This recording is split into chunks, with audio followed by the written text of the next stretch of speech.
rejeita, Senhor.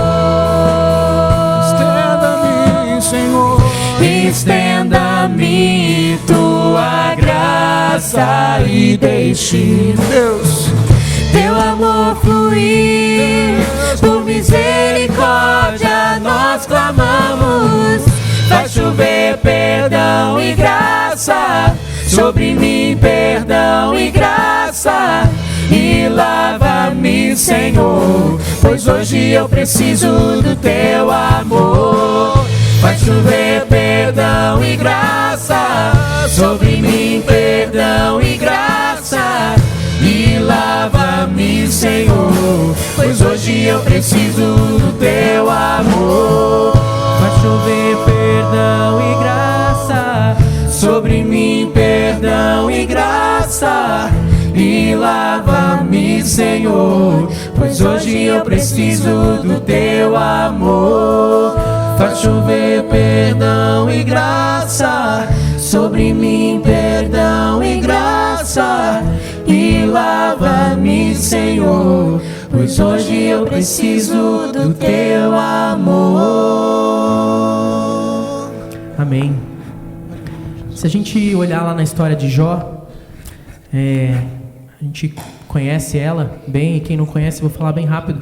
Jó era um homem muito rico, dono de muitas coisas, e o diabo foi falar para Deus que ele só era fiel a Deus porque ele tinha todas essas coisas. E Deus permitiu que o diabo tirasse todas as coisas dele e tirasse até mesmo sua família.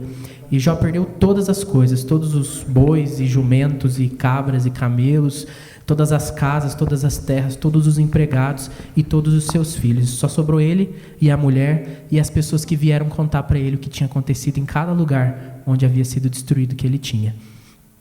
E a Bíblia diz assim no versículo 20 do capítulo 1 de Jó, diz assim: então Jó, depois que tudo isso aconteceu, esse versículo narra o que aconteceu aqui com Jó. Ele diz assim: então Jó se levantou, rasgou o seu manto, rapou a cabeça, lançou-se em terra e adorou. Mesmo em meio à dor, a pior das dores, Jó adorou o Senhor. E às vezes a gente não passa, e eu tenho certeza que ninguém aqui está passando por metade do que Jó passou, mesmo que tenha alguma dificuldade. E alguns de nós nem está num tempo muito bom, tranquilo. Deus tem abençoado e as coisas têm sido perfeitas. Mas eu quero lembrar que Deus, Ele é Deus, independente da circunstância. E Ele cuida de nós independente dessas coisas. E nós temos só mesmo que adorá-lo. Porque você já parou para pensar onde é que você estava quando Deus criou todas as coisas? Onde é que eu estava quando Deus fez tudo? Quando Ele criou o céu, criou as estrelas, o universo, todos os animais que existem, todas as pessoas que existem, na diversidade que existe. A gente não estava lá. Nenhum de nós foi conselheiro do Senhor, nenhum de nós deu palpite na criação, porque Deus não precisa de nós. E Ele continua sem precisar de nós. Mas ainda assim, Ele vem sobre nós e derrama amor, perdão, graça. Ele inclina os seus ouvidos para a terra e nos atende na nossa necessidade. E é esse Deus que nós adoramos. Se você passa por um tempo bom, cante em gratidão. Se você passa por um tempo difícil, cante em clamor e em confiança que o Senhor está olhando para você. E Ele não te deixa. Vamos adorar esse Deus que é tão maravilhoso, que derramou esse amor tão profundo, tão imenso, essa graça que nos basta, que cuida de nós em todo o tempo. Amém?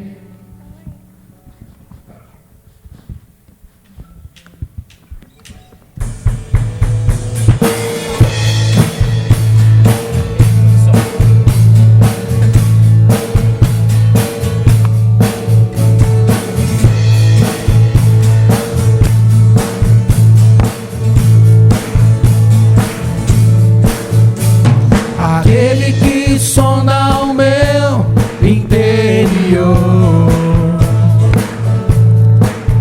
me conhece por dentro, sabe como eu sou, conhece os meus intentos e tudo me faz viver. Eu ouço o som da sua voz, Ele me faz.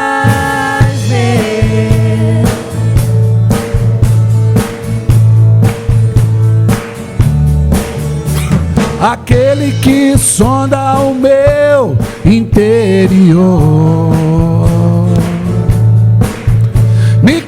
conhece por dentro em tudo aquilo que eu sou.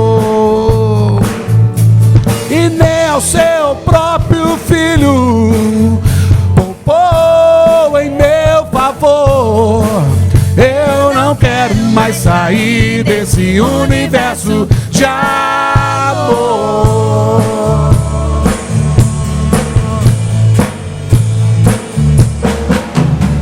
A Ele todo som de todos nós, a Ele todo tom e toda voz. Cantem glória, cantem glória. A Ele todo som, a Ele todo som de todos nós, a Ele todo tom e toda voz. Cantem glória.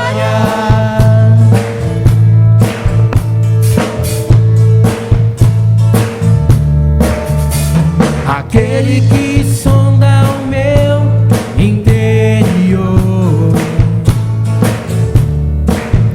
me conhece por dentro, sabe como eu sou, conhece os meus intentos e em tudo me faz viver. Eu ouço o som da sua voz, Ele me faz.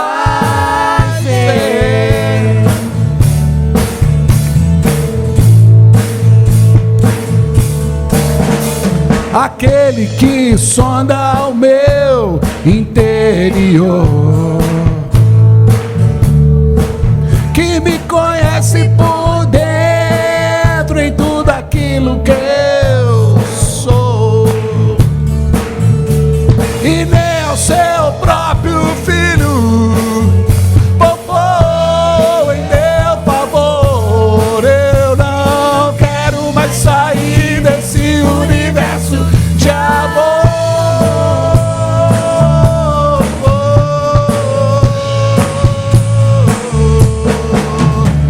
A Ele todo som de todos nós, a Ele todo tom e toda voz. Cantem glória, cantem glória. A Ele todo som de todos nós, a Ele todo tom e toda voz. Cantem glória, cantem glória, cantem glória, cantem glória. Aleluia, glória a Deus. Aleluia, Jesus, bendito teu nome.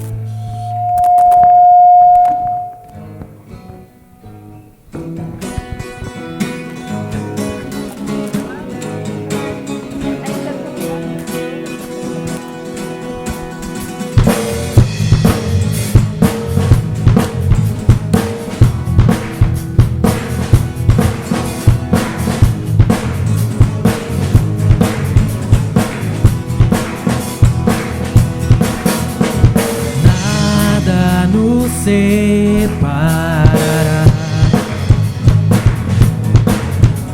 dos laços do teu grande amor. De longe ouvimos amor que chama, paixão profunda, bondade e graça se derramando. É tão profundo, tão imenso e cobre-nos. É furioso, poderoso e abraça-nos. Só Ele pode devolver a vida aos corações. O Pai que seu Filho deu, o Filho que por muitos morreu, em nós derrama amor e graça e nos convida à sua mesa, nos alcançando. É tão profundo, tão imenso e cobre-nos. É furioso, poderoso e abraça-nos. a vida aos corações. É tão profundo, tão imenso e cobre-nos. É furioso, poderoso e abraça-nos. Só Ele pode devolver a vida aos corações. Sim, a vida aos corações. Senhor, a vida aos corações. Com amor, com amor, com amor. Profundo, tão imenso e cobre-nos. É furioso, poderoso e abraça-nos. Só Ele pode devolver a vida aos corações. É tão profundo, tão imenso e cobre-nos. É furioso, poderoso e abraça-nos. Só Ele pode devolver a vida aos corações. É tão profundo, tão imenso e cobre-nos. É furioso, poderoso e abraça-nos. Só Ele pode devolver a vida aos corações. É tão profundo, tão imenso e cobre-nos. É furioso, poderoso e abraça-nos. Só Ele pode devolver a vida aos corações. Aleluia, Jesus. Obrigado, Senhor.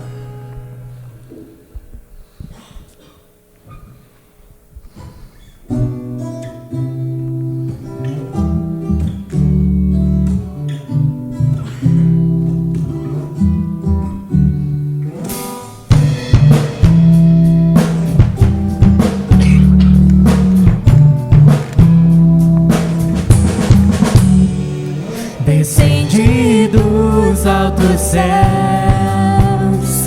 presente eterno de Deus, poder sobrenatural, me fala de quem Tu és, Tua graça.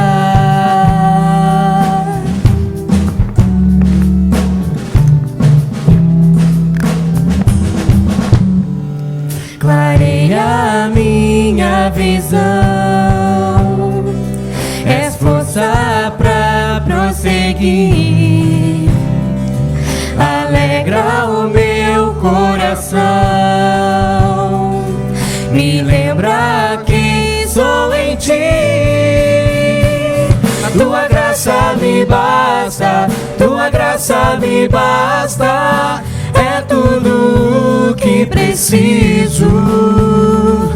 Tua graça me basta, Tua graça me basta, fortalecido eu sou. Tua graça, Tua graça,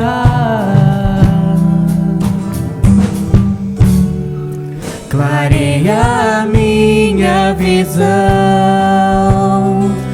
é força pra prosseguir, alegra o meu coração, me lembra quem sou em Ti. Tua graça me basta, Tua graça me basta, é tudo que preciso. Tua graça me basta, Tua graça me basta, fortalecido eu sou. Tua graça.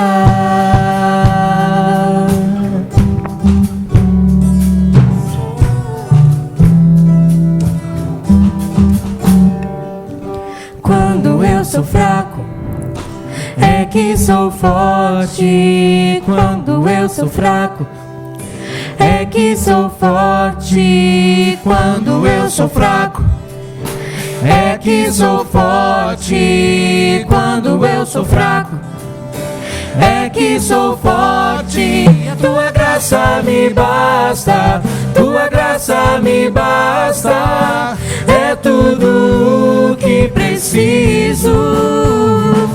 Tua graça me basta, tua graça me basta, fortalecido eu sou. Por tua graça,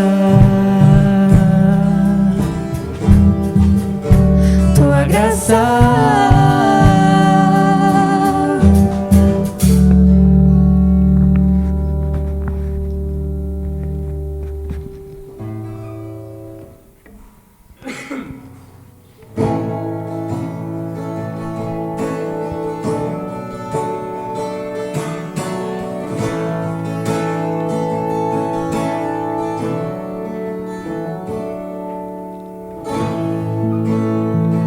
este é o meu respirar,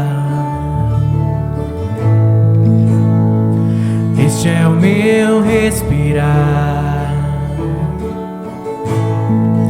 Teu Santo Espírito vivendo em mim,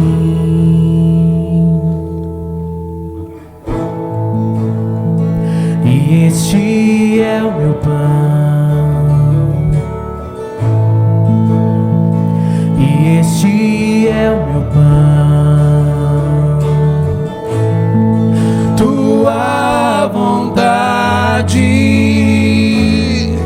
feita em mim, e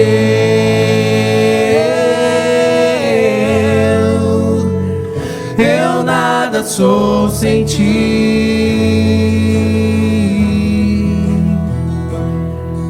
e eu perdido estou sem ti, Jesus.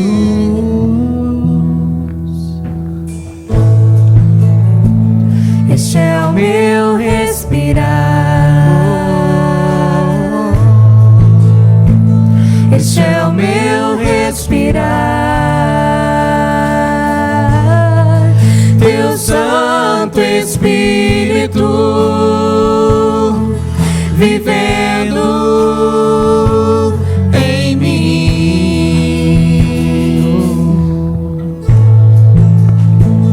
E este é o meu pão, e este é o meu pão. tua vontade feita em mim, e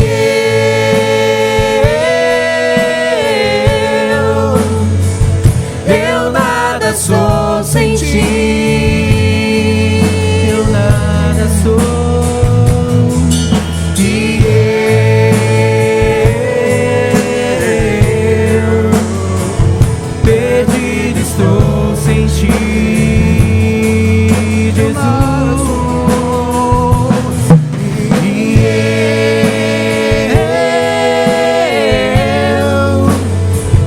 eu nada sou sem ti, nada sou, e eu perdido estou sem ti,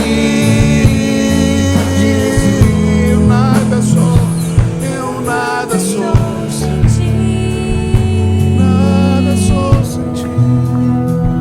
Perdido estou sem ti, Perdido estou sem o teu amor, Jesus. perdido estou sem ti. sem ti, Jesus. Eu nada sou sem ti, Nada sou sem ti, Senhor. Senhor, nós estamos diante daquele que pode todas as coisas, daquele que sonda todas as coisas. Nós estamos diante daquele que vê todas as coisas. Nós estamos diante daquele que sabe cada carência que há no nosso coração. Portanto, ó Deus, não permita que nós continuemos com o coração endurecido na sua presença, Deus. Sopra sobre nós o teu Espírito, ó Deus. Nós queremos, ó Deus, que o Senhor penetre mais fundo do nosso ser, ó Deus, e nos leve, Deus, a confessar diante de Ti, Deus, que nós não somos nada sem Ti, Deus. Quebra o nosso orgulho nessa noite. Quebra, Deus, despedaça o nosso ego, Deus. Quebra, Deus, aquilo que tem nos afastado nessa noite de nos aproximarmos do Senhor com o coração quebrantado e humilde. Porque aquilo que o Senhor não despreza, Deus, é esse coração. O resto todo o Senhor despreza. Tudo aquilo que a gente pode trazer na sua presença, ó Deus, não passa de trapos de imundícia. Nós não somos nada sem Ti, Deus. Nada sou e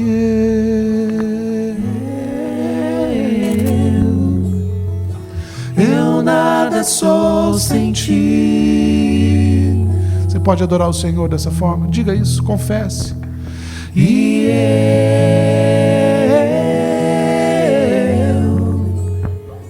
perdido estou sem Ti. Mais uma vez. Nada sou sem Ti. E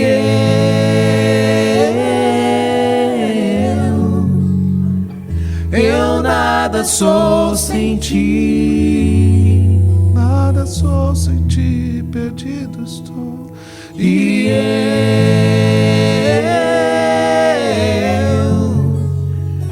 perdido estou sem Ti. Perdido estou, Deus.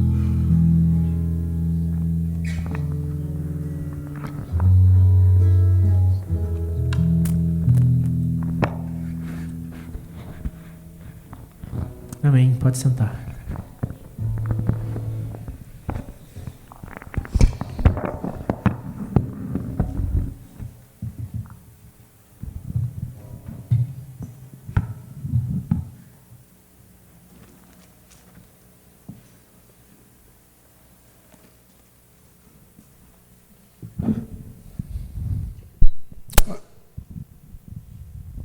Antes da gente dar sequência, nesse momento de quebrantamento e reflexão na palavra, eu queria trazer alguns avisos para você.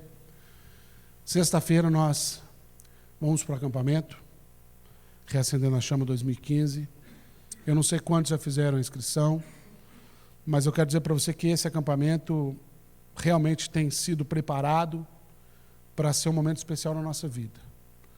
Eu estou fazendo parte novamente da organização do acampamento, o custo é R$150. Você pode parcelar esses R$150 em até 12 vezes, sem juros. Tá? Só que para esse parcelamento tem um jurozinho aí, acho que de 8%, 9%, alguma coisa assim. Mas isso vai, na hora de dividir por 12, não vai pesar no bolso de ninguém. Esse parcelamento pode ser feito na hora, lá no cartão de crédito, ou no site. Se você pesquisar lá no Facebook, Reacendendo a Chama, você vai ver que o evento leva você para um site, onde você pode fazer no site, pelo... Como é que é o PagSeguro? Como é que é aquele negócio lá? Você lembra, Gil? É o PagSeguro? Deve ser. É esse parcelamento aí de site. Enfim, pessoal, é o seguinte... Faça a sua inscrição. Ah, mas eu não vou poder ir todos os dias. Tem problema. Eu também não. Eu vou ter que voltar para pregar. Mas eu vou no acampamento. Tenho certeza que vai ser um tempo especial. E aqui em Colombo, aqui do lado, dá para você se locomover com muita facilidade. E é o seguinte, a gente está precisando de alguns mantimentos ainda para o acampamento. Coisa que talvez você tenha sobrando na sua casa. E coisa do tipo arroz, feijão, tomate, cebola, sabe? Café, açúcar, de repente você chega em casa lá, vê se sobrou alguma coisa da compra de mês lá, fala, vou levar isso aqui para o acampamento. Eu estou com uma lista, e eu vou divulgar essa lista depois lá na nossa fanpage. Se liga nisso aqui, o MP Central vai ter lá depois no Facebook a lista do que está precisando. E amanhã a gente vai falar aqui também no culto. Então, se você puder contribuir além da taxa do acampamento, tem algumas coisas aí para rolar. Amém? Nossa, amém mais fraco. Enfim, eu falei que nós vamos com 80 pessoas. Você se vira para fazer sua inscrição. Então, vai para nós lá. Assim, direto. Segundo, quem foi doar sangue para o Iago aqui? Alguns dois. Ainda precisa. Ainda precisa de sangue de qualquer tipo. Direto no Hospital Nossa Senhora das Graças. Você pode chegar lá e falar, eu vim doar sangue para o Iago. Só tem um Iago. E naquele setor de hemo o que mesmo? Não é hemobanco.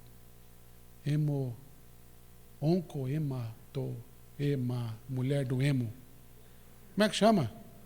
Doença de sangue. Como é que chama, doutor? É o setor que cuida de doença de sangue. É isso aí. É esse lugar aí. Só tem um sujeito nesse lugar aí que chama Iago. É isso que eu quero dizer, gente. Se fosse teologia era mais fácil me explicar, mas é esse negócio aí.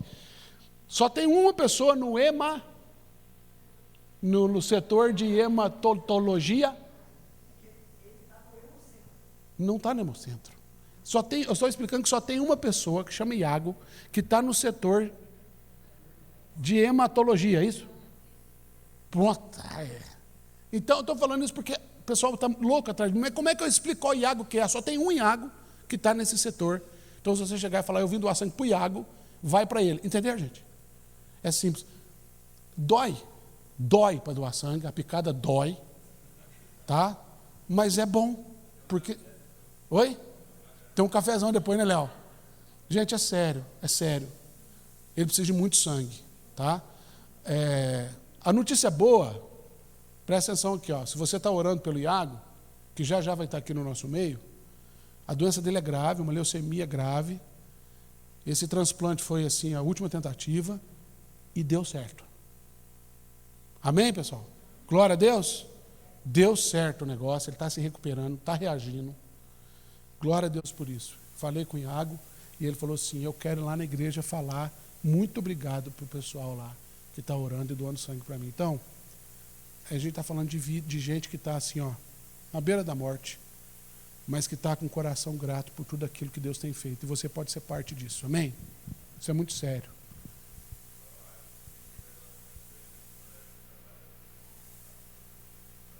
Ainda ganho um dia de folga ainda. Meu Deus, eu vou lá todo dia. Vou dar uma semana. Já entrou aí no ar? Olá, gente. Oi, Iago. A gente está falando de você aqui, viu, Iago? Estou muito feliz pela sua recuperação, meu brother. E o pessoal aqui vai todo mundo aí, ó, entrar, né? Para poder doar sangue para você. Vai doer, eu sei, mas tem um cafezão massa que eu já estou sabendo. Fica firme. Que Deus te abençoe, cara. A gente está junto, viu? E para você que não é o Iago, nem da família do Iago, que está entrando agora e já devia estar louco aí, dando um atualiza aí no seu negócio, um problema técnico, mas agora a palavra vai começar agora, pega a sua Bíblia e acompanhe com a gente. Que Deus te abençoe onde quer que você esteja. Amém, pessoal? Já foi o louvor inteiro? Que benção. Então você ainda deu para dar uma dançada com nós. Diga, Buti.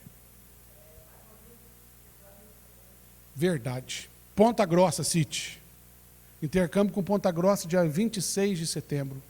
Nós vamos primeiro e depois eles vêm para cá. Então, se liga, porque o pessoal de Ponta Grossa eles capricham. Ponta Grossa. Capricha. E a gente tem que caprichar depois também. Certo? Núcleos. Toda sexta-feira, 10h30, sala do conselho. Núcleo universitários. Eu trabalho o dia inteiro, estudo à noite. Esse núcleo é para você. Toda sexta-feira, 10h30 aqui, sala do conselho. Quarta-feira, onde, Gi? Gi não, você é do universitário, você é outro. Ainda não definiu, então se você quer oferecer aquele bolo de chocolate caprichado na sua casa, receber uma galera bênção, quarta-feira, e ouvir uma palavra de Deus, você me procura no final do culto, fala assim, pastor, vamos fazer lá em casa?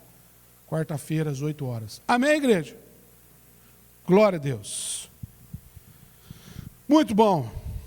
vamos encerrando a nossa série sobre os 10 mandamentos. 10 mandamentos, palavras de liberdade.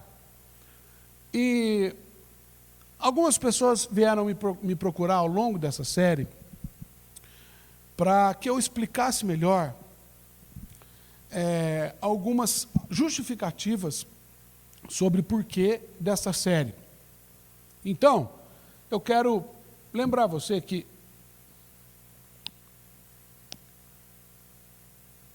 aí, ajuda eu aí.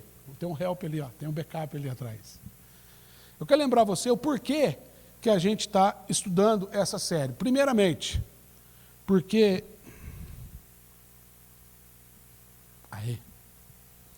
por que estudar os 10 mandamentos? Porque existe uma compreensão equivocada, ainda por nossa parte, acerca dos princípios e valores estabelecidos por Deus no Decálogo. A gente ainda sofre, ou muitas pessoas entre nós, ainda sofrem por não entender exatamente o lugar, o valor do Decálogo na vida cotidiana.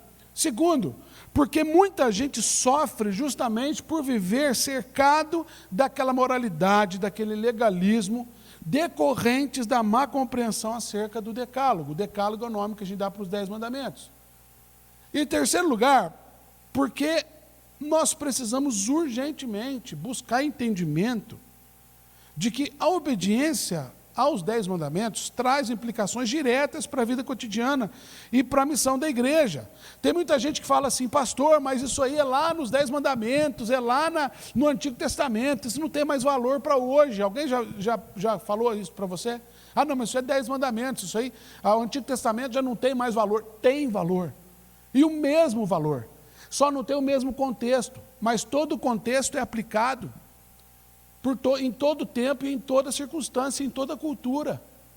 Então, nós vamos entender a importância de levar a sério os 10 mandamentos. Então, só para a gente fazer uma breve revisão, primeiramente, a gente tem o contexto do Egito. Os 10 mandamentos foram dados quando o povo estava saindo do Egito. Mas o que a gente aprende sobre o Egito? Primeiramente, a gente tem que lembrar que o Egito representava, de certa forma, segurança para os hebreus. Você lembra da história do Zé do Egito? Amém? Lembra da história do Zé do Egito? O que o Zé foi fazer lá no Egito? Tempo de fome, tempo de escassez, e o Zé administrou lá os mantimentos no Egito, de tal maneira que o Egito serviu de mantenedor para as nações em volta. É nesse contexto que a família do Zé vai para o Egito. E lá eles ficam, e lá os israelitas vão se multiplicando. Então, de certa forma, estar no Egito representava segurança para o povo hebreu. Segundo lugar, porque um segundo problema é que, com o tempo, aquela segurança ela foi dando lugar à exploração, à opressão social, foi dando lugar à opressão política, religiosa, moral, ética, racial. Agora, falando em religião, a religiosidade egípcia sorrateiramente ia sendo agregada, tomando parte na cultura dos hebreus, principalmente instalando entre eles a idolatria. E por último, as esperanças nas promessas de Deus, que havia feito lá atrás a Abraão, de uma terra boa, de um lugar próprio, de constituir a própria história na própria terra, ficava cada vez mais distante. Foram 4 gerações, cerca de 470 anos esperando uma promessa. Tem gente que está orando aí pela namorada já há 5 anos, quero dizer para você que tem gente que ficou 470 anos esperando a promessa. Então, ela tardou, mas ela vem. 470 passa num pulo, né, Léo? Você viu, o Léo vai casar. Amém, Léo?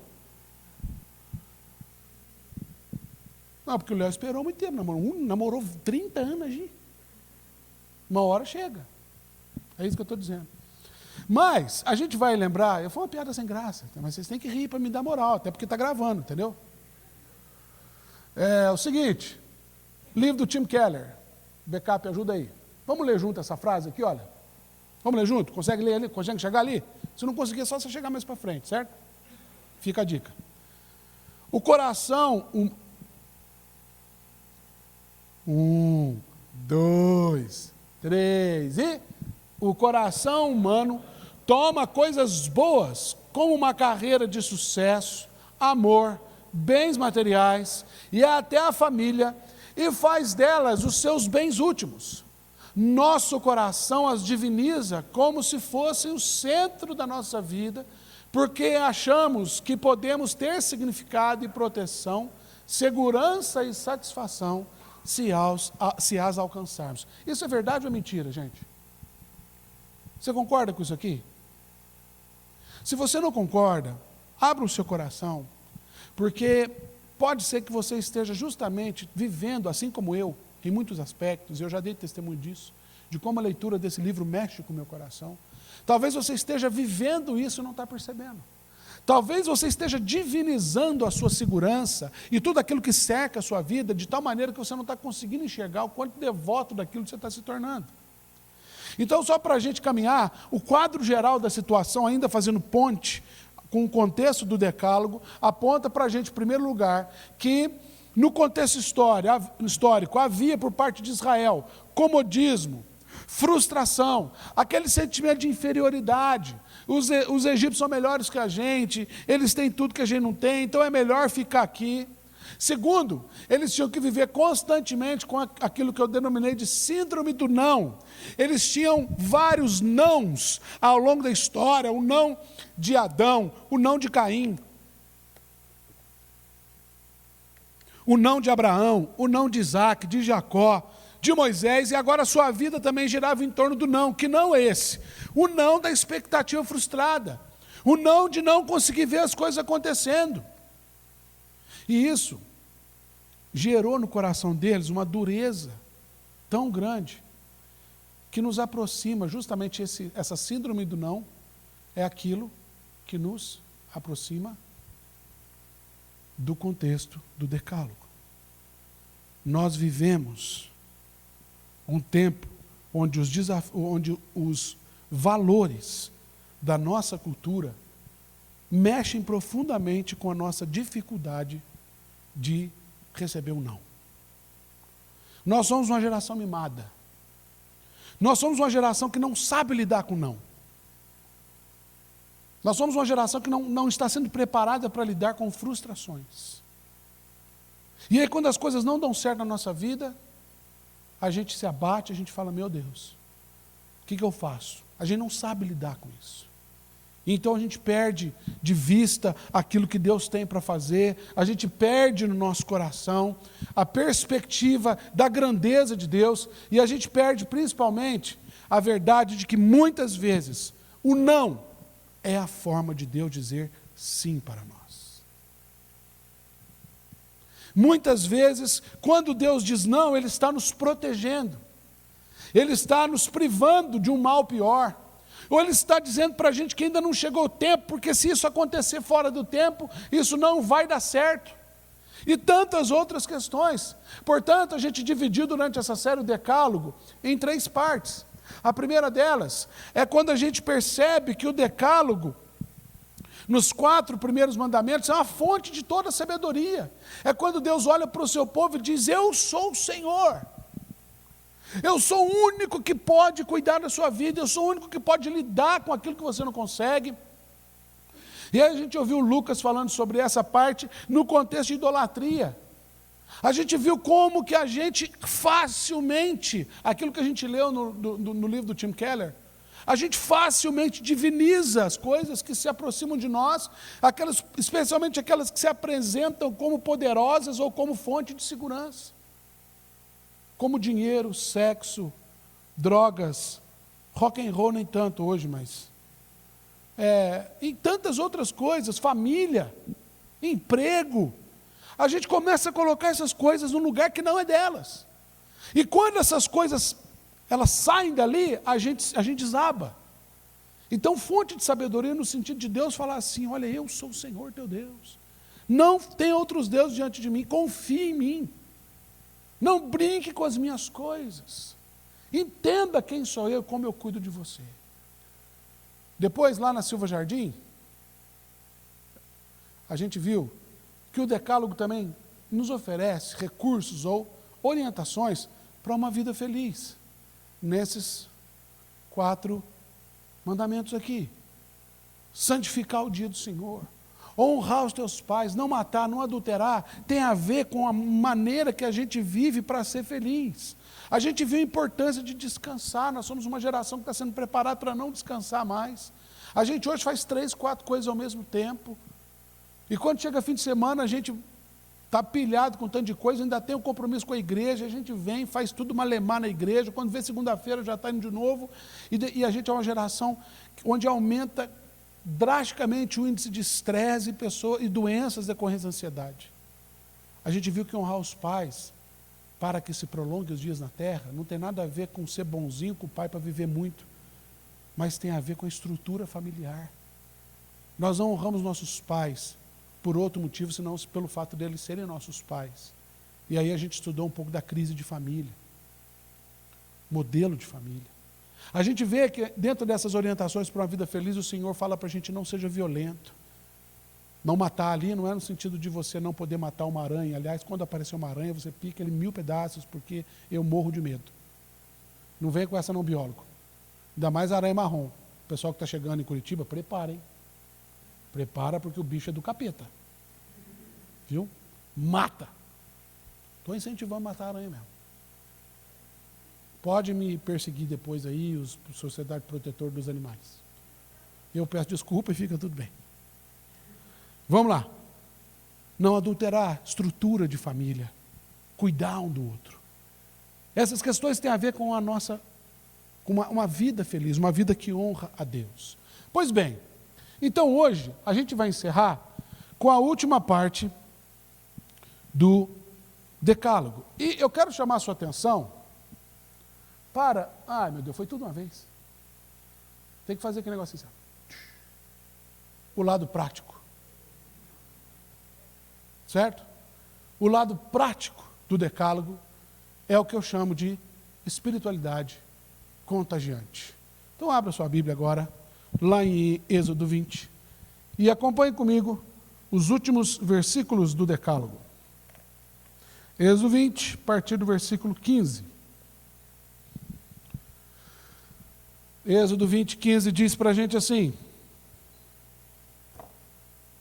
não furtarás, não dirás falso testemunho contra o teu próximo, não cobiçarás a casa do teu próximo, não cobiçarás a mulher do teu próximo, nem o seu servo, nem a sua serva, nem o seu boi, nem seu jumento, nem coisa alguma que pertença ao seu próximo. São os 4 últimos mandamentos. Mas para a gente entender um pouco melhor isso aí, esse encerramento do Decálogo, a gente precisa voltar os nossos olhos para a velha história de Abraão. Porque quando Abraão foi chamado por Deus, sai da sua casa, da sua parentela, da casa dos seus pais e tal, e vem para a terra que eu te mostrarei, né? Então, o Senhor fala: de ti eu farei uma grande nação. Então, o Senhor ele começa a dar para Abraão algumas orientações muito específicas e fundamentais para que tudo isso acontecesse. Deixa eu te falar uma coisa, presta atenção aqui. Às vezes, quando Deus te der uma orientação que para você parece sem pé nem cabeça, tipo, imagina Abraão, lá em Ur dos Caldeus, ganhando o dinheirinho dele, fabricando imagem de escultura para alimentar a idolatria daquele povo que tinha lá, porque era isso, a família de Abraão era de artesãos de imagem de escultura. De repente, aparece uma voz, ou sei lá como que apareceu, numa goiabeira, se foi uma mula que falou, eu não sei como. Deus falou com Abraão assim: sai dessa casa, sai desse lugar, e vem para um lugar que você nem sabe que existe. Que Abraão nem tinha ideia, o mundo dele era Ur dos Caldeus. Vem para a terra que eu te mostrarei, e eu vou fazer de você uma grande nação. Abraão era casado, a mulher dele era estéril, ou seja, ele ouviu Deus dizendo para ele algo absurdo, impossível, Uma coisa sem pé nem cabeça, mas deixa eu falar uma coisa para você. Se Deus tem falado para você alguma coisa absurda, sem pé nem cabeça, você não sabe de onde vem nem para onde vai, lembre-se que Jesus falou para Nicodemos que assim é com todo aquele que é nascido de Deus. Ouves a sua voz, não sabe de onde vem nem para onde vai. Então o seu papel é ouvir e 4 letrinhas. obedecer. Amém? Quando Deus falou isso para Abraão, ele deu 2 recomendações, ou melhor, 3 recomendações muito específicas para Abraão. A primeira delas foi: ser tu uma bênção. Ele, assim que chamou para Abraão, ele falou assim: Abraão, seja você uma bênção, cara. Aonde eu levar você, independente do que eu fizer com você, seja uma bênção. A segunda recomendação que Deus deu para Abraão foi: anda na minha presença e seja perfeito. Ah, mas ninguém é perfeito. Deus mandou Abraão andar na presença dele e ser perfeito. Se Deus mandou um homem pecador como eu e você ser perfeito, isso significa que o que Deus espera de nós, o padrão de Deus para a minha vida e para a sua vida, qual que é mesmo? Qual que é? Qual que é? Ninguém quer falar porque é difícil. É perfeição. Deus não espera outra coisa de mim, de você, senão perfeição. Está entendendo isso? Então para de se esconder atrás dos seus pecadinhos de estimação e busque a perfeição. Porque é isso que Deus espera de nós. Amém, pessoal? Pois bem, mas no decorrer da história, Deus ainda reforçou por diversas vezes uma expressão muito forte para Abraão, e foi a terceira recomendação. Na verdade, aqui não foi tanto uma recomendação, foi mais uma consequência do chamado. Ele disse assim: Abraão, em ti serão benditas todas as famílias da terra. Em ti serão benditas todas as famílias da terra. Então, olha só que interessante. Essa expressão, ela tem 2 conotações fundamentais que vão servir de base para toda a história do povo hebreu e vão dar o tom, ou é em torno disso que o decálogo vai acontecer, na prática. Certo? Então, para a gente entender melhor esse em ti, a gente precisa entender 2 coisas. Primeiro, me ajuda aí, backup. Primeiro, esse em ti aponta para Cristo, ou seja, em ti, no sentido de que é da descendência de Abraão, que virá, no nosso caso, que viria, porque já veio, o Cristo, em quem todas as famílias da terra serão benditas. A primeira forma de entender esse em ti serão benditas é porque Abraão, Isaac, Jacó, Israel, várias pessoas, até Davi, vários reis, até Zé e Maria, de onde vem o Cristo. Então, a primeira compreensão desse em ti que Deus fala para Abraão é que Abraão seria aquele através do qual o próprio Deus entraria na história. Isso é teológico. Agora, isso é conversa para outro dia. Porque eu quero concentrar no segundo em ti, que é esse aqui, ó. Em ti aponta para o testemunho de Abraão. E olha que profundo que é isso aqui. Em ti, no sentido de que o testemunho de fé de Abraão, que está lá em Romanos 4, 5, Hebreus 11, 8 seguintes, foi justamente o modo pelo qual Deus revelou o seu caráter ao seu povo, aos hebreus, e às nações vizinhas, por onde Abraão e os hebreus passaram antes de estabelecer-se em Canaã, e ainda a igreja, no contexto do Novo Testamento, ao longo da história. Ou seja, eu vou ler sem os parênteses. Em ti, no sentido de que o testemunho de fé de Abraão foi o modo pelo qual Deus revelou seu caráter ao seu povo, às nações vizinhas e à igreja ao longo da história. Em outras palavras, o que Deus está dizendo é que o estilo de vida de Abraão daria testemunho ao longo da história, primeiramente, da fidelidade das promessas de Deus. Foi através do testemunho de Abraão que Deus mostrou a sua fidelidade.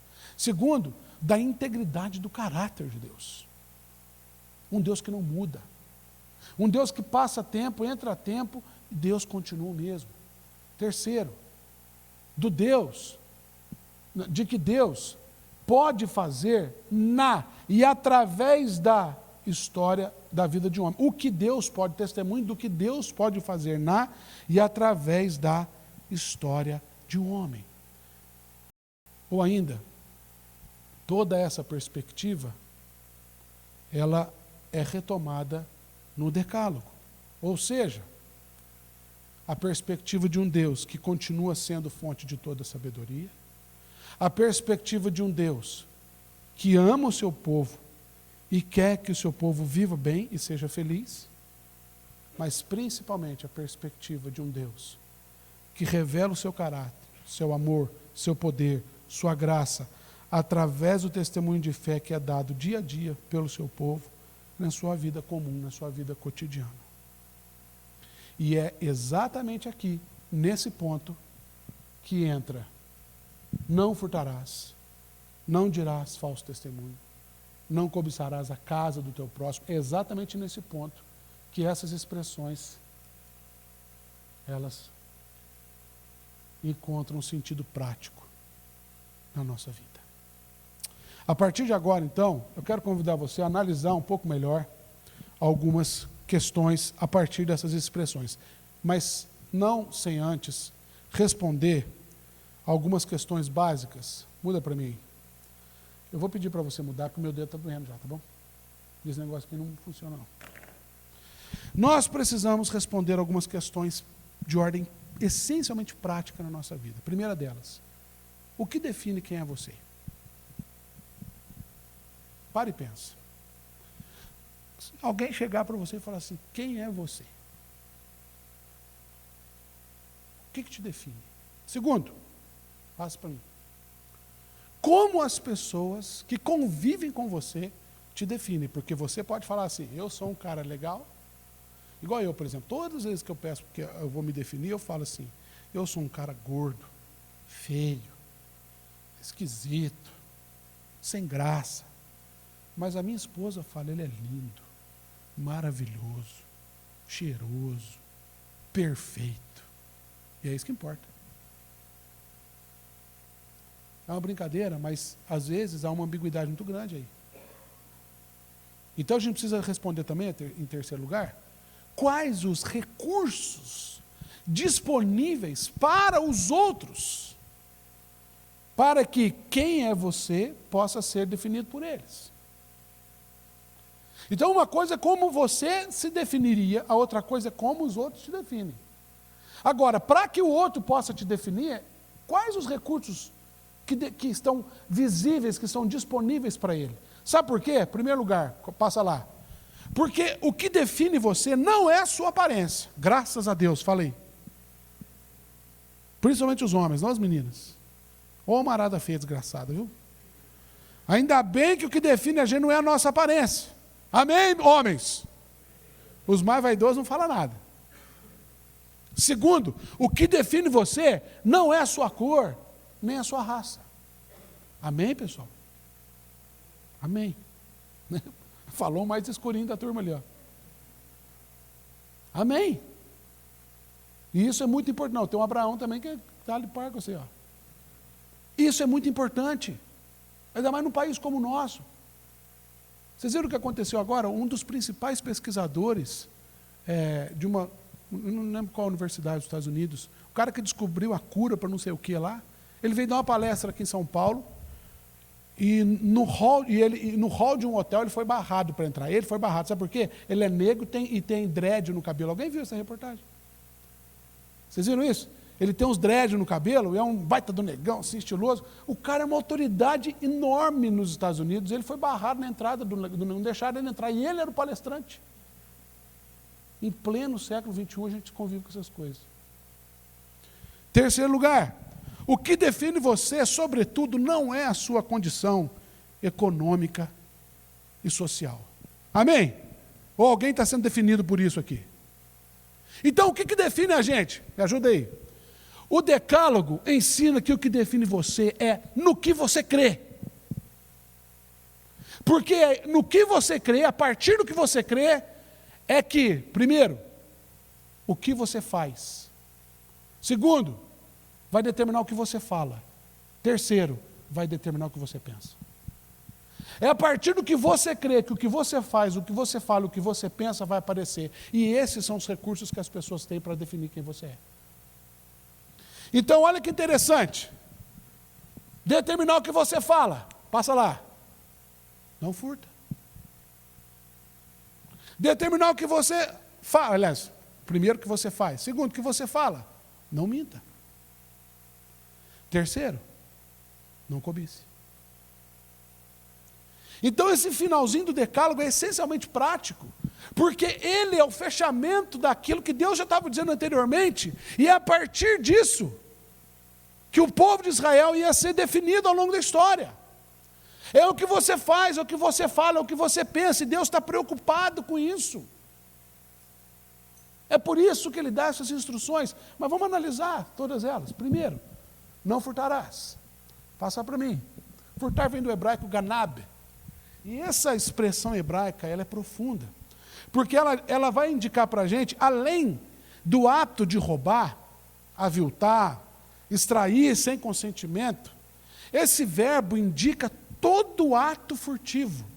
Ou seja, qualquer procedimento de natureza oculta que visa tirar proveito, subtrair material, física ou emocionalmente alguém. Então não furtar não é simplesmente você ir lá sorrateiramente pegar algo. O que Deus está dizendo aqui é muito mais profundo. O que Deus está dizendo aqui é que não é somente aquele ato de pegar uma coisinha escondida, mas é aquilo que cerca todas as suas motivações. Note ali, olha, todo ato furtivo, todo procedimento de natureza oculta. Você já parou para pensar quanta coisa oculta você faz para o outro, que o outro não tem nem ideia que você está fazendo?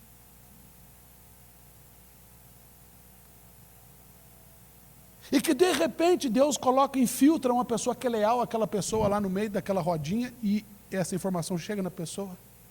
E pior, você já parou para pensar que essa pessoa pode estar magoada com você e você não tem nem ideia? E a gente às vezes fica pensando que furtar, não furtar é muito mais profundo que isso. Olha, o verbo indica que é aquela atitude que visa tirar proveito do outro. Começa a sondar o seu coração. Por isso que eu comecei o culto convidando você a isso. Não é simplesmente subtrair materialmente alguém, mas é subtrair fisicamente alguém. Ou principalmente emocionalmente alguém. No seu relacionamento com a sua namorada, você já parou para pensar que você pode estar subtraindo emocionalmente um tanto de coisa dela? Deixa eu contar um testemunho para você, rapidinho. A minha esposa, a Lidiane, quando a gente começou a namorar, a minha sogra, principalmente, ela tinha um sonho para a minha esposa. A Lidiane é a caçula são 5 irmãos, os 4 são homens. A diferença dela para o irmão mais velho dela é de cerca de, acho que são 18 anos. O mais novo é 5 anos mais velho que ela, que tem a minha idade. Então eu sou 5 anos mais velho que ela. A Lidiane foi feita numa situação que ela não podia ter sido feita. A minha sogra sofreu um acidente de carro, e minha sogra é quase que o homem de ferro. Porque a bacia dela e metade das 2 pernas é de ferro. Quando cai um raio, ela rebola assim, bonitinho, porque aquele negócio dá até choque nela. É a coisa mais linda do mundo. Ela não podia ter uma criança, porque a bacia dela não fazia mais um movimento comum de uma mulher para nascer. A Lidiane foi gestada 9 meses, a partir do momento que a barriga começou a tomar forma, na cama. Então a Lidiane foi cuidada assim para ser o xodó da casa. E de repente chega um cara, você imagina quantos sonhos eles tinham para ela. De repente chega um cara, pé rapado, feio, gordo, menos gordo que agora, uns 20 quilos a menos, e fala que é pastor. Como assim pastor? Você vai viver de quê? Né? Para onde você vai? Você consegue imaginar quanto isso foi difícil? E o fato de eu não ser advogado, médico, comerciante, concursado, não ter uma estabilidade. Meu sogro falou para mim assim, olha, por mim não tem problema nenhum. Acho que o importante é minha filha ser feliz. Desde que você se entenda com os 4 irmãos mais velhos dela. Sabe, gente? Eu percebi naquele momento que eu podia estar furtando emocionalmente os sonhos da família dela. E eu precisei sentar com a Lidiane e ter uma conversa muito séria com ela. Tive que olhar nos olhos dela e falar assim, amor, você tem ideia da encrenca que você está se metendo? Você tem ideia do que vai ser a sua vida? Você tem ideia de que você nunca vai ser rica? Você tem ideia de que as suas férias não vão ser assim para a Europa, nem para a Disney? Pode ser que pela graça de Deus um dia a gente vá. Você tem ideia de que a nossa filha vai estudar em escola pública? A não ser pela graça de Deus? E naquele momento eu ouvi uma das coisas mais profundas da minha esposa. Ela olhou para mim e falou assim, a minha mãe, ela orou para que eu casasse com um pastor desde que eu nasci. Aquilo me deu segurança para seguir, pedir a mão dela em casamento e a gente tocar em frente, porque conviver com a realidade de que eu podia estar furtando sonhos e planos de uma pessoa é muito duro. E as consequências disso elas vêm lá na frente, porque no começo tudo são flores, mas lá na frente, quando começa a cair as contas, quando começa a engordar, quando começa a passar frio, rinite alérgica, aranha marrom, e tudo isso numa cidade como Curitiba, o bicho pega. E nesses momentos a minha esposa, os momentos que eu mais pensei que a minha esposa ia olhar para a tela, eu falei assim, agora ela vai querer ir embora. Eu queria ir embora e ela falava assim, não vai, você fica. Mas nem sempre é assim. Quando Deus está falando não furtar, Ele está dizendo que as suas atitudes elas precisam ser íntegras. Você precisa se posicionar de modo honesto diante das pessoas.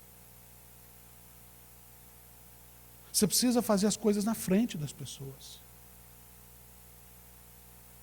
Não faça as coisas pelas costas, não. Porque é aquele velho ditado, Deus está vendo. E isso basta, meu amigo. Isso basta. Mas a espiritualidade contagiante, ela segue adiante. Versículo 16 diz para a gente, não dirás, põe lá para mim, não dirás falso testemunho contra o teu próximo. Vamos analisar também essa expressão. E ela vem, falso testemunho contra o teu próximo.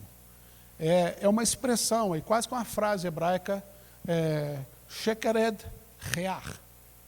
E shekered rear, sheker, falso, ed é um prefixo de testemunho contra, e rear é o seu próximo. Ele vai dizer para a gente que é agir em falsidade contra o outro. É desapontar, trair ou enganar, seja em público ou de modo oculto, falar pelas costas. Mas ele diz alguma coisa a mais sobre isso, porque está muito ligado ao primeiro. Ele diz que é fraudar também, agir de má fé, é concordar com algo que não é verdadeiro. Ou seja, testificar a falsidade, jurar em falso, iludir, agir com hipocrisia.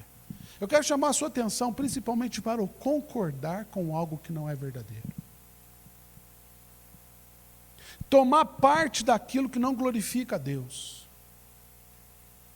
Ser conivente com o erro do irmão. E aqui eu quero dizer uma coisa para você, nós precisamos parar com esse não me rele, não me toque. Quando eu falo nós, eu não estou falando nessa igreja, não estou falando nós cristãos. Precisamos parar com esse não me rele, não me toque, de que eu não posso chegar em você e exortar você. Porque a gente está sendo conivente, às vezes, com o irmão que a gente está vendo caminhar para o inferno. E a gente, com medo de chegar e ser mal interpretado, a gente prefere ficar assistindo do que chegar nele e falar assim, cara, para com isso. Para com isso, vem cá, vamos conversar, vamos orar, vamos junto falar com o pastor. Não tem coragem, eu vou junto com você. Ou às vezes até mesmo o seu pastor.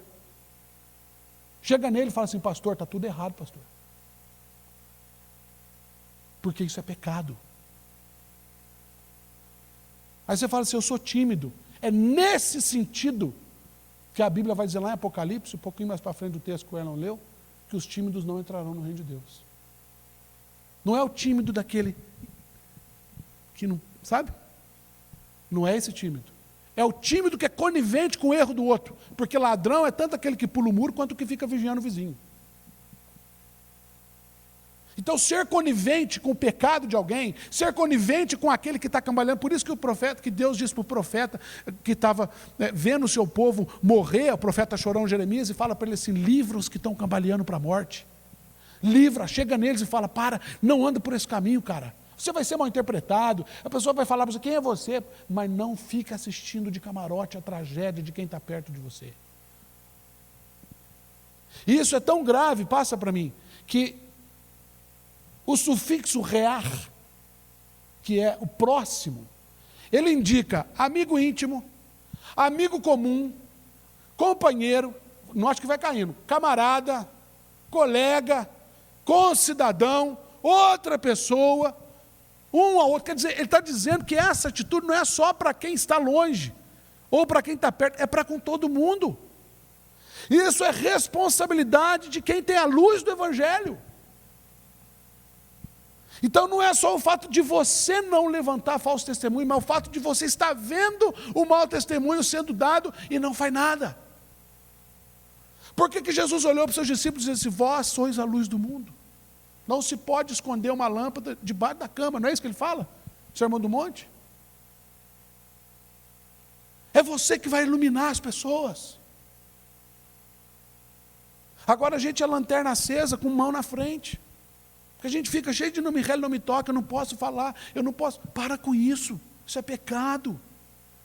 Você precisa aprender a levantar, ser a voz que levanta. Eu não estou falando de partidarismo político, gente. Mas a responsabilidade é nossa de levantar a nossa voz diante das coisas erradas que a gente faz. Mas às vezes nós somos os primeiros. Nós somos os primeiros a não falar para a tia do Mercadorama que ela deu troco a mais. Nós somos o primeiro a furar, a entrar pela porta 4.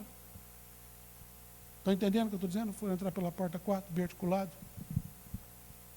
Nós somos os primeiros. Nós somos os primeiros a dar mau testemunho. Normalmente, presta atenção nisso aqui. Normalmente o que me impede de chegar em você e exortar você quanto ao seu mau testemunho é o fato de que eu também estou dando mau testemunho para você. Santidade é um espelho. Responsabilidade, mediante a palavra, é um espelho. É por isso que a Bíblia vai dizer assim, antes de tirar o cisco que está no olho do seu vizinho, o que você tem que fazer? Tirar o tronco de jacarandá que está no seu. Né? Então tira. Tira. Porque você precisa ajudar o seu vizinho a tirar o cisco que está no olho dele. Amém, pessoal? Vamos caminhar?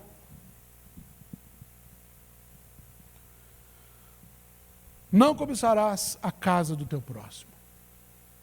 Interessante que esse verbo, ele é bacana. Cobiçar, chamad. E ele quer dizer desejar de modo impróprio. Ter prazer em algo. Mas não só ter prazer no sentido de algo bom, como Eclesiastes. Ter prazer no sentido pejorativo do negócio. É o prazer descabido. Deliciar-se em ou com. Dar vazão à atração indevida. Agradar-se muito de. É interessante, eu destaquei, não sei se vocês conseguem enxergar aqui, mas a raiz desse verbo, chamad, é shemed. E shemed é tudo aquilo que é desejo delicioso, algo extremamente desejável, beleza, agradável, é corrupção da vontade. É um verbo que aparece lá em Gênesis 3:6, quando diz que Eva olhou para a árvore, viu que a árvore era desejável aos olhos. Então, a primeira coisa que vocês entender sobre cobiçar é que cobiçar é algo bom. Sabe como é que a gente chama cobiça? Alguém sabe como é que a gente chama cobiça? De um jeito bom assim? Ambição. Já ouviram isso? O mundo corporativo fala muito isso, né? Você não tem ambição, cara. Vai ser, às vezes o seu chefe fala assim, você precisa ter mais ambição. Alguém já ouviu aí no mundo corporativo? Ou seja, você precisa cobiçar mais. Você precisa querer mais. Ele está certo ou está errado? Não cabe a resposta. Porque a nossa preocupação não deve ser com a resposta, mas com a intenção. O diabo, quando ele chegou na mulher, ele lançou o engano, lá em Gênesis 3, ele lança uma pergunta. Você se lembra qual foi a pergunta? O que Deus falou para você sobre esse fruto? Estão comigo, gente? Estão ligados no que eu estou falando aqui? Gênesis 3, entrada do pecado. Aí Eva dá a resposta. Ele falou que o dia que a gente morrer, que a gente comer desse fruto, a gente vai morrer. O que o diabo fala? Cadê sua ambição, minha querida? Na verdade, presta atenção nesse sofisma. O dia que você comer do fruto, você vai se tornar o quê? Igual a Deus. Porque você só conhece o bem. Mas Deus conhece o bem e o mal. Então você que não entendeu. Transforma o não de Deus em algo desejável. Porque realmente é algo bom. Me tornar igual a Deus? Perfeito. E todos nós, em determinados momentos, nós queremos ser igual a Deus. Ontem a gente estava voltando de viagem de Campinas, nós fomos deixar o pastor Tiago na Araucária, nós pegamos um congestionamento, quilômetros parado, porque o pessoal estava pintando faixa na pista, 4 horas da tarde. Dá ou não dá vontade de mandar uma bomba atômica? Pois é, nós quatro pastores no carro, todo mundo queria mandar bomba atômica. Ninguém teve coragem de riscar o pavio.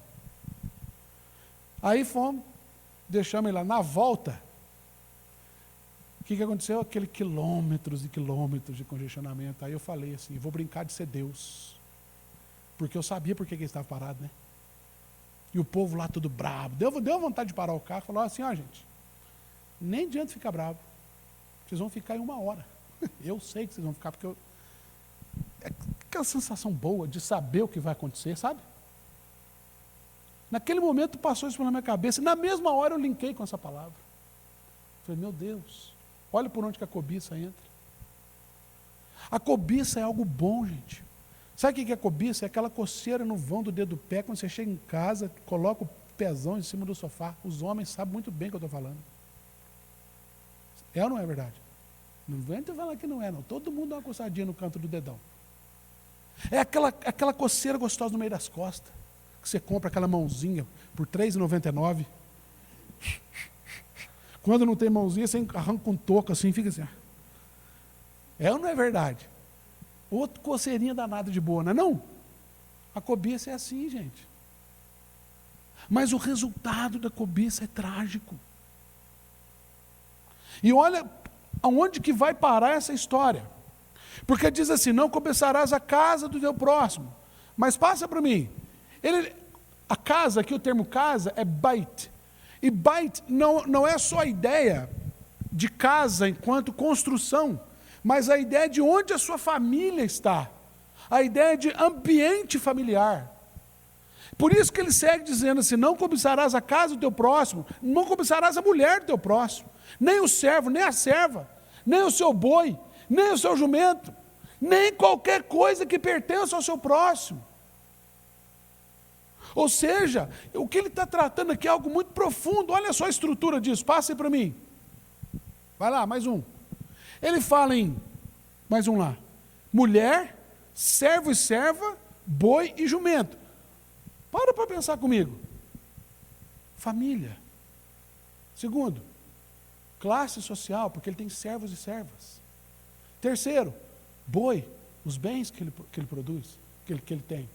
E quarto, o trabalho, porque montaria de jumento, o ofício da pessoa era definido pelo animal que ela montava. Então ele está falando assim, não cobiça nem a família, nem a classe social, nem os bens, nem o trabalho. E é justamente onde a gente cobiça. Vocês estão percebendo? A profundidade do que Deus está dizendo. Deus não está simplesmente falando para você, olha, não fica olhando para a moça lá que é bonita demais porque ela é casada. Deus não está simplesmente falando para você, olha, não cobiça a BMW nova do irmão lá que está parado no estacionamento. Não está falando assim, não cobiça o cargo. Ele está falando, não cobiça nada. Porque quando a gente começa a cobiçar, a gente deixa de ser quem a gente é. E quando a gente deixa de ser quem a gente é, Deus não pode tratar com a gente. Porque Ele vai construir tudo na areia. É a mesma coisa de você sempre se apresentar para o seu namorado maquiada. Um dia ele vai te ver sem maquiagem, meu bem. Estou entendendo? E de repente ele vai olhar e falar assim, nunca reparei que você é zaroia. Nunca reparei que você tem a bochecha torta. Nunca. Aí ele vai falar assim, não. Porque a menina parece que, meu Deus do céu. Estou dando um exemplo. Não tem ninguém desse jeito, que graças a Deus, são lindas, maravilhosas. Mas às vezes a gente se esconde por trás de que a gente não é. A gente cria personagem, a cobiça cria personagens em torno da gente. E Deus, quando Ele vai ter que tratar, dói, porque Ele vai ter que tratar não com o personagem, mas com quem a gente é na vida real. Então, irmãos, encerrando aqui, pode passar para mim lá, tudo que o Decálogo está ensinando, não vai depender, presta atenção nessa frase, não vai depender do quanto você conhece ou sabe a respeito de Deus, ou da sua palavra, mas sim do lugar que ela ocupa na sua vida. Não adianta nada você conhecer a Deus, você saber quem é Deus, ou você ter sido criado na igreja, ou você fazer a sua pública profissão de fé aqui. Não adianta nada. Não é o quanto você tem de Deus, mas o quanto Deus tem de você. Por isso, não furtar é tudo que você faz. Tudo que você faz. Aquilo que motiva todas as suas ações. Deus está falando para você, toma cuidado. Toma cuidado com as suas ações. Segundo, não mentir, falso testemunho, é tudo que você fala. A gente constrói, Tiago diz isso lá na carta dele, que a língua é terrível. A mesma língua que edifica, constrói. Ela é capaz de botar um incêndio num prédio inteiro.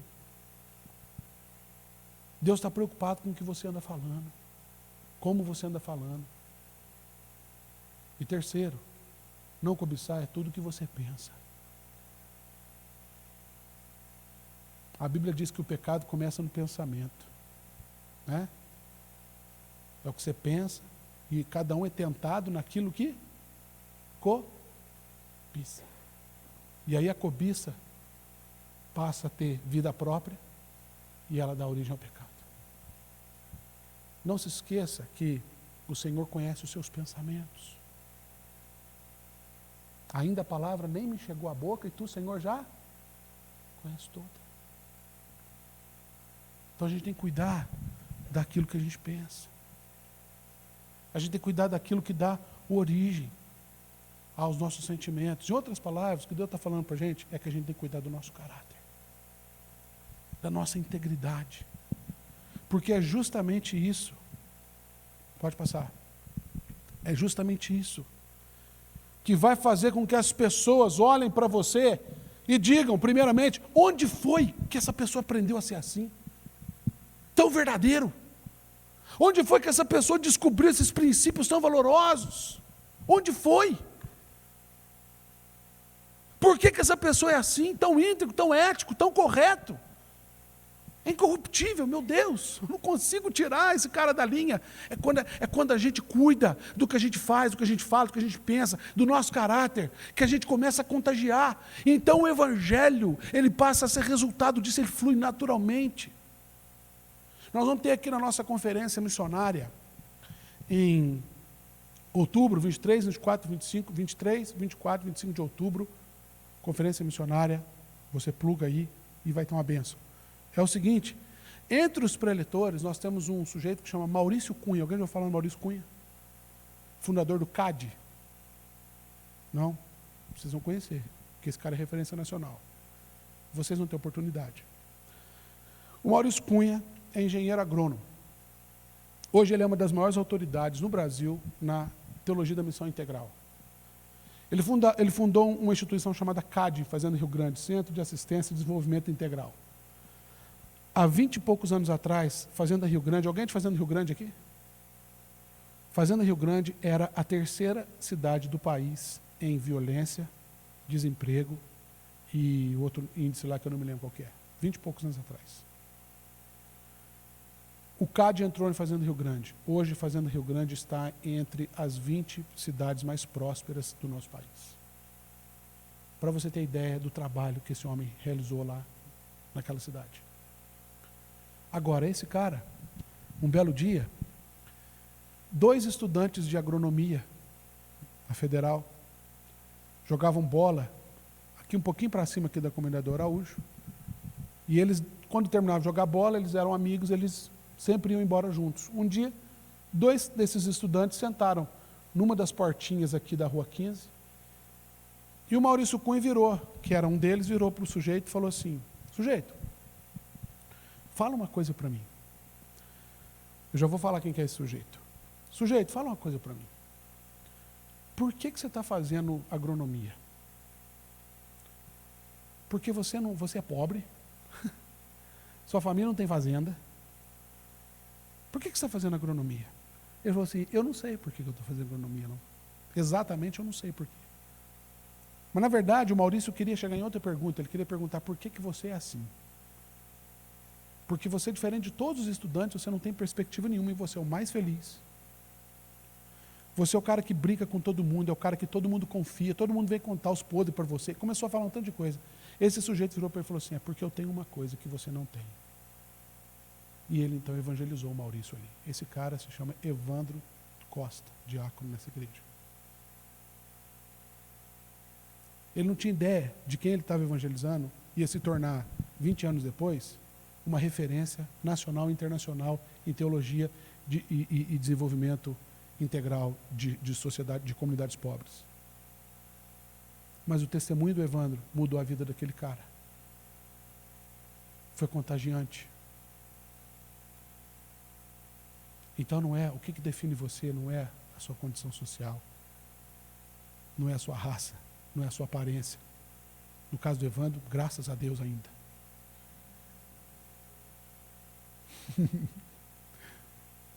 Mas era o caráter. Era a fé. Estão entendendo, gente? É isso que vai fazer com que as pessoas naturalmente vão olhar para você e falar assim, eu quero isso que você tem.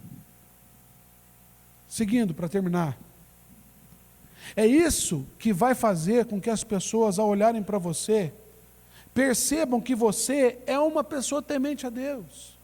E o quanto isso é importante para você. Ou seja, este era o propósito do testemunho de fé de Abraão para todas as nações. Deus chamou Abraão para ser testemunho para aquele povo. Esse era o propósito de Deus em retomar esses valores no decálogo. Deus, embora tenha usado Moisés para poder trazer as palavras, mas o compromisso de Deus era muito mais anterior a Moisés. Era com Abraão. Ou seja, este era o propósito, e é o propósito de Deus para a vida de todo aquele que crê na palavra dele e a pratica. Para todo aquele que ama a Deus, para todo aquele que leva a Deus a sério, conforme Jesus disse lá em João 13,17, aquele que tem os meus mandamentos os guarda. Não, João 13,17 é quando Jesus fala assim, bem-aventurados sois se a praticardes, falando sobre eles conhecerem a palavra. E em João 14, 21, ele fala, aquele que tem os meus mandamentos os guarda, esse é o que me ama. Jesus está falando desse tipo de gente. E esse é o propósito de Deus para a nossa vida, porque esse tipo de gente somos nós. Gente que é convidada a amar Deus, a levar Deus a sério, a honrar a palavra de Deus, botar ela em prática. Porque o que Deus está fazendo na nossa vida, queridos, acabou, pode passar? O que Deus está fazendo na nossa vida vai muito além da nossa vida. Deus não é Deus de mudar uma vida só, Deus não muda nunca uma coisa só. Deus muda sempre tudo que está em volta daquilo. Por isso que Deus faz céu e terra, noite e dia, tarde, manhã, tarde e noite, água e terra no sentido próprio, planta. É por isso que depois de tudo isso pronto, ele coloca um homem, ele percebe que o homem está sozinho, coloca a mulher para ser companheira, ou seja, Deus estava fazendo uma família. Deus não estava fazendo um jardim, Deus estava criando um universo. O que Deus está fazendo na sua vida, embora pareça que é só na sua vida, é muito mais além do que a sua vida. E nós vamos recuperar essa perspectiva olhando para o decálogo. É por isso que o subtema é palavras de liberdade. Nós vamos parar de olhar para os nãos de Deus como algo moralista para nós, entender que Deus cuida de nós, que Deus se preocupa com a gente, que Deus tem propósitos que vão muito maior do que os nossos. E isso tudo precisa ser contagiante, queridos. Porque a maior prova disso, de que essa espiritualidade é contagiante, é que o povo entrou na terra. Muitos deles se desviaram. Várias vezes foram massacrados, mas eles entraram na terra. Eles viveram isso. E eles ficaram lá. E eles se estabeleceram lá.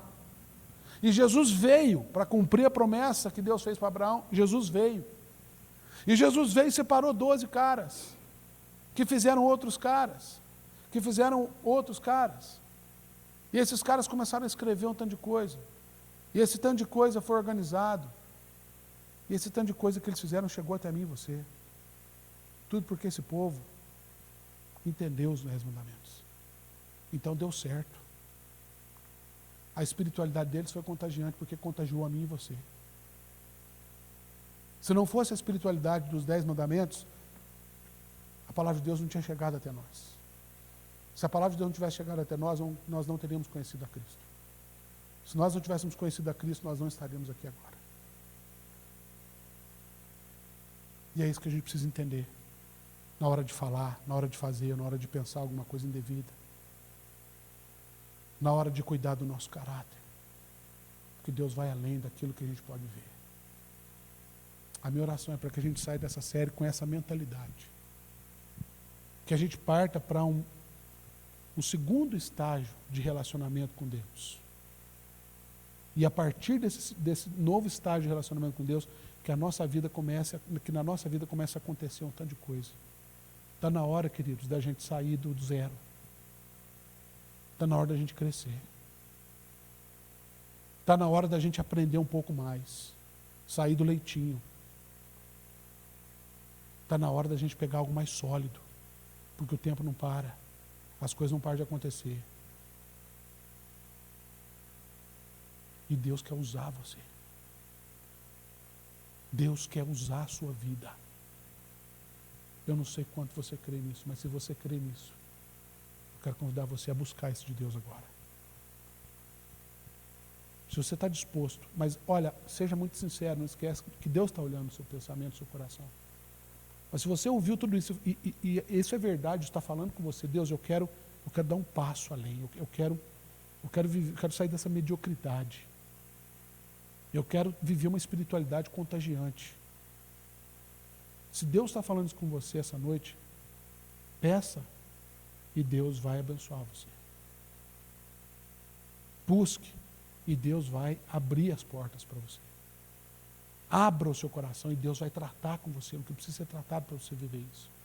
Mas só se você realmente entendeu. Não seja persuadido, não, pelo que eu estou falando. Mas se o Espírito Santo está falando com você, 4 letrinhas. 4 letrinhas. OBDC. Feche os seus olhos e fale com Deus um pouco aí.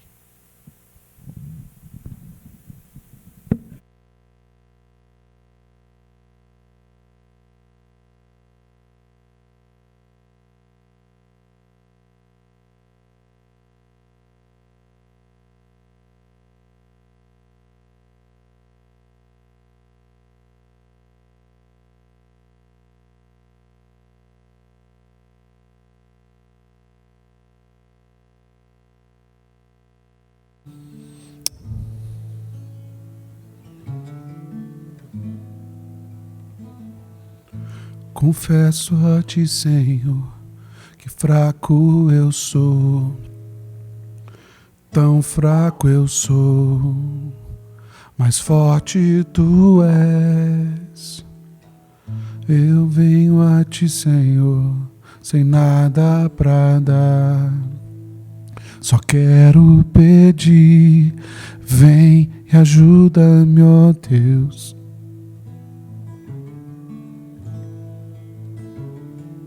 Confesso a ti, Senhor, que fraco eu sou, tão fraco eu sou, mas forte tu és. Eu venho a ti, Senhor, sem nada pra dar, só quero pedir, vem ajuda-me, ó Deus. Um coração quebrantado e humilde não rejeita, Senhor. Estenda a mim tua graça e deixe teu amor fluir. Por misericórdia nós clamamos, faz chover perdão e graça, sobre mim perdão e graça, e lava-me, Senhor, pois hoje eu preciso do teu amor. Faz chover perdão e graça, sobre mim perdão e graça, e lava-me, Senhor, pois hoje eu preciso do teu amor.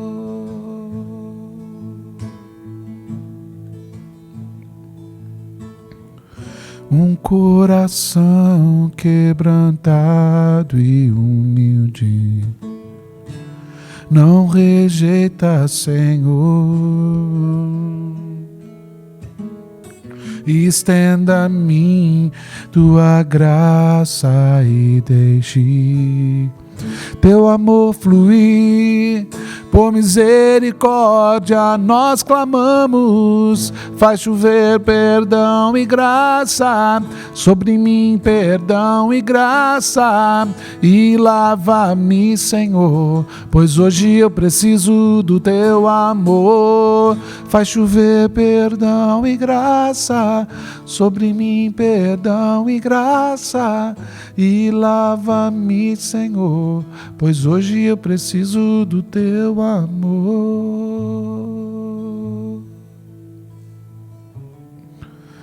Senhor, nós estamos diante de uma verdade inegável, Deus. Nós precisamos que o Senhor faça chover perdão e graça na nossa vida.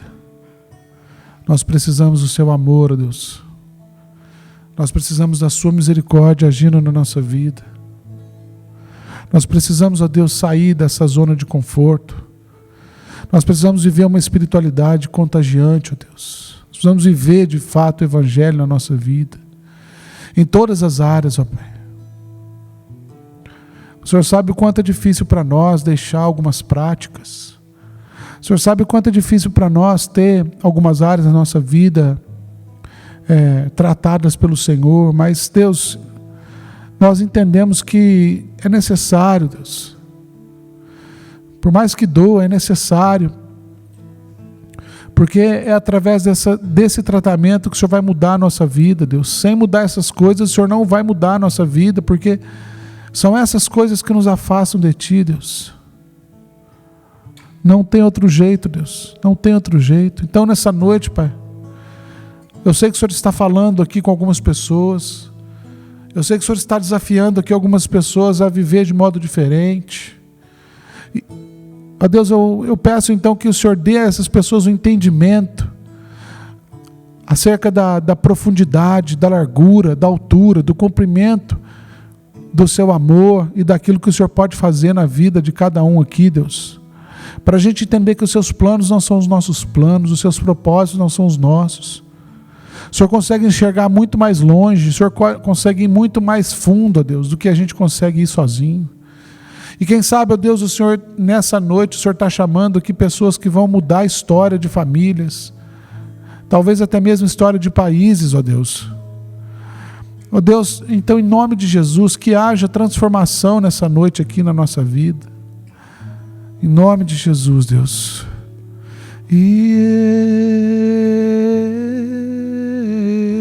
Você pode adorar o Senhor? Eu nada sou sem ti. Diga isso ao Senhor. Perdido estou. E eu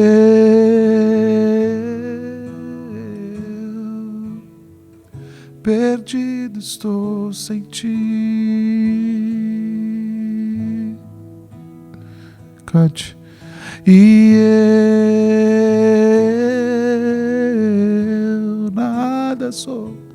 nada sou sem ti. E eu perdido estou sem ti.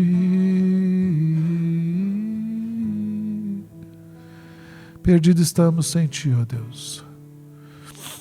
Mas te agradecemos profundamente, Deus, pela sua presença, pela sua palavra e pelo agir do Senhor na nossa vida nessa noite, Deus. Obrigado, Pai. Em nome de Jesus. Amém.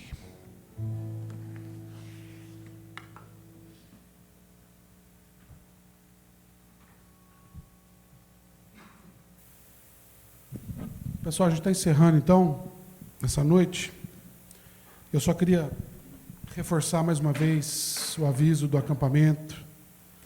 Se você ainda não fez sua inscrição, faça, importante, até mesmo para a gente organizar aí alguns pormenores, muito importante que você faça a sua inscrição, ainda que você não possa ficar todos os dias, é de 4 a 8, sexta, sábado, domingo, segunda e terça,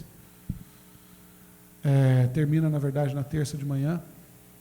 Faça a sua inscrição. Preletores são o pastor Santareno, para os jovens, pastor André Viana para os adolescentes. Alguns já conhecem o Santareno, homem de Deus. Eu tenho certeza que vai ser um tempo abençoado na nossa vida. Mais uma vez, irmãos aí da Barreirinha, pessoal geral que nos visita, obrigado pela presença de vocês, que Deus abençoe, voltem sempre. Essa casa também é a casa de vocês, quando quiserem participar com a gente do culto, são convidados e participar, inclusive ativamente, viu? Sabe, da próxima vez vem tocar alguma coisa para a gente, traz um pregador, vai ser uma benção, prazer enorme, viu? E mais um aviso forte, importante aí, reforçando. Gente, se você pode, doe sangue, doe medula óssea também. Isso pode salvar a vida do Iago e de outras pessoas.